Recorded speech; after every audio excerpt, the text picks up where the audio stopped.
the students would have identified what a solid, liquid and gas looks like based on the different features, so like the particles and everything.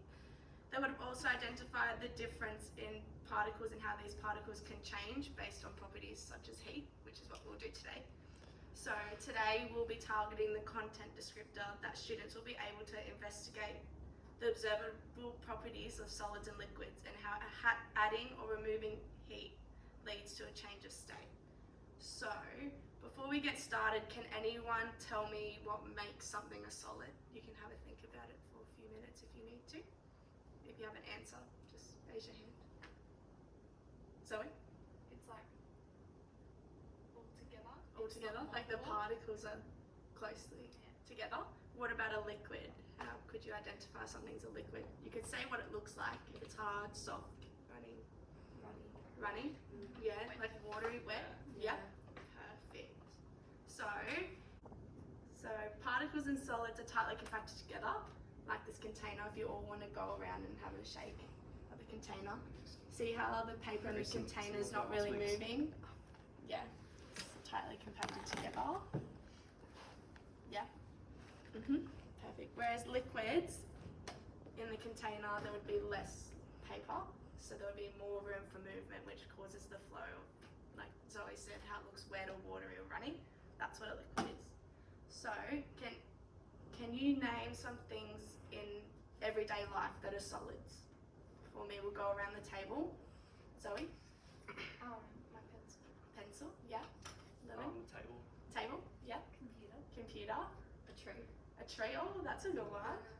So today we're also going to be looking at heat. So what do you guys think happens if we add heat to a solid? Like today we're going to be doing chocolate. What do you think will happen? Molly? The particles will loosen up. Oh yeah, what do you think will happen when they loosen up? Will it stay solid or do you reckon it will turn into liquid. Turn into a liquid? Yeah. Does anyone know what this process is called? When you heat something up and it turns from a solid to a liquid? Yes. Melting. Yes, this process is called melting. So the heat causes the solid, so like today we'll be using chocolate, to change into a liquid. The particles in the chocolate gain energy from the heat, move and makes the particles move faster and are no longer held in a fixed structure. So they separate or some even leave. So now I'll hand out these prediction sheets. So if you want to take one and pass them on. And I'll just need some pens too. Do you guys have pens in front of you already? Yeah. So what we'll do is at the top where it says before and after, you can just write the word chocolate there because today we'll be conducting an experiment using chocolate.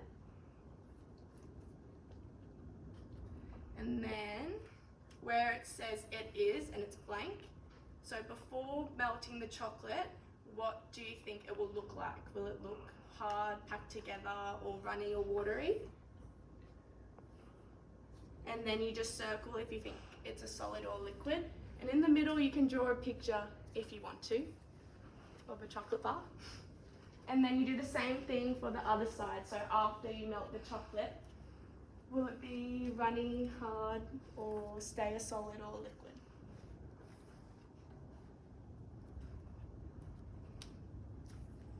Well done.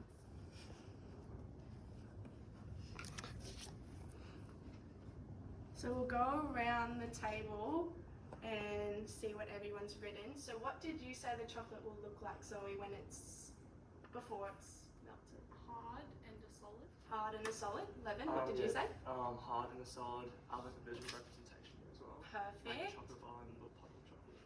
Amazing. Kate? Hard and packed together. Hard and packed together. Perfect. Yeah, I have hard and then particles packed together. Awesome. Perfect. And what did we say after the chocolate was formed? I had it was going to be wet and runny. Wet and runny? Yeah. Yeah, like running as well. Runny? Yeah. Runny. Runny? Yeah, loose particles and runny. Awesome. Perfect. So while I prepare the experiment, I'm going to hand out to you guys the predict, observe and explain if you want to take one and pass it on. While I'm setting up, I want you guys to discuss your predictions. You can do it in pairs if you like, then write it down. So this is what you think will happen to the chocolate when it's placed in the water. So if it's going to melt, stay a solid, or even turn into a gas. So you're going to write that in the first column. I'll give you guys a few minutes while I set that up. Chocolate. Okay. Yep. And if you have any questions, just let me know.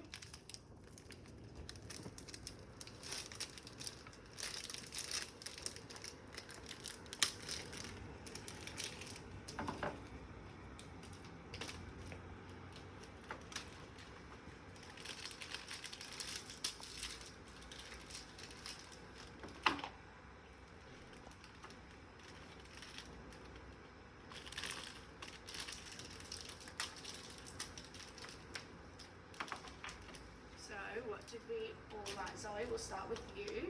I said it will melt into a liquid. Melt into a liquid, yeah. Yeah, pretty much the same as I said. Melt into a liquid, okay. Yeah, melting due to the heat of the hot water. Perfect. Yeah, when it hits the water, it will go from solid to liquid. Awesome. What do we think the heat will, actually, don't worry about that question, it's fine.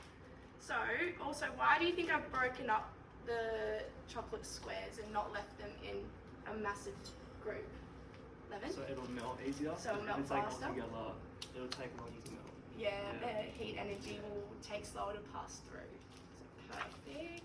That should almost be done. So while we're doing the experiment, I want you guys to have a look in the bowl once the boiling water's in there and have a look and see if the chocolate is doing what your prediction said, turning into a liquid or staying a solid or a gas. And I want you guys to write down your observations and we'll talk it through while it's still happening right there.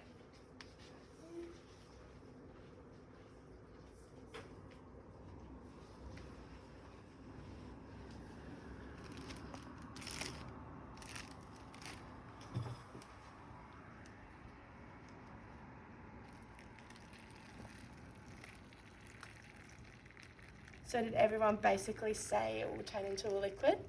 Yeah. Yeah? Okay, let's have a look. Might take a little bit. You can see here already it's starting to break down the chocolate a little bit at the front ones. We'll add some more.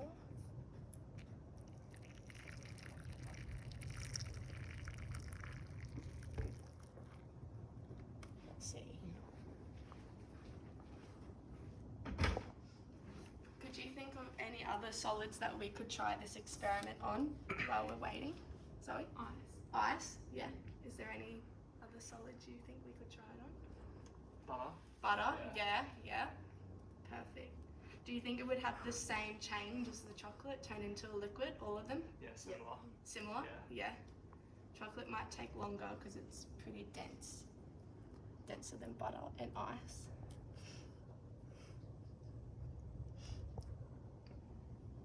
If you see any changes, feel free to write them down in the observations.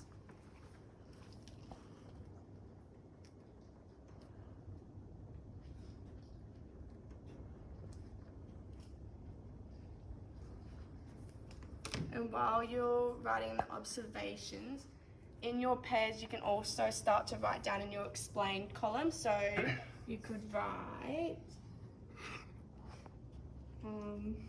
why this change in state happened, what caused the change, and what change occurred. So if it was a physical change, a chemical change, what change occurred, what source was used for the change to occur as well.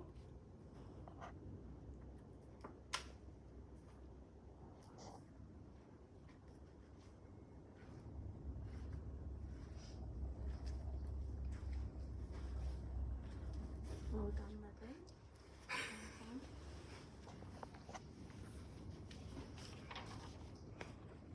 I like how Kate said the change is from a solid to a liquid.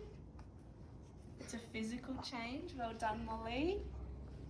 Does anyone have anything to add on the explain, even what the change was, what the source was? Anyone wants to share? Yeah, it's a physical change. Physical Like change. the heat energy is breaking down the chocolate and turning it. I like yeah. the word breaking down. Yeah. It's breaking down the particles. Good year 3 language. Yeah. Good year 3 language. Yeah, starting to break down the chocolate and turning it from a solid to liquid. Yes, it is sort of. what could I have changed before putting the chocolate in? I could have left it in room temperature so it wasn't cold, because when it's in the freezer it makes it more dense, which will make the heat energy slower to get in the chocolate, causing it to melt slower. So maybe for next time we could leave it in room temperature a bit longer. But see, with this one, can everyone see, is it still a solid or is it sort of turning into a liquid? Liquid? Liquid? Yep. Yeah? Perfect. So, for our next lesson, we'll be exploring how some materials like water go through 3 stages of matter, so solid to a liquid to a gas. What happens when we add even more heat, and see how liquids can turn into gases through a process called evaporation.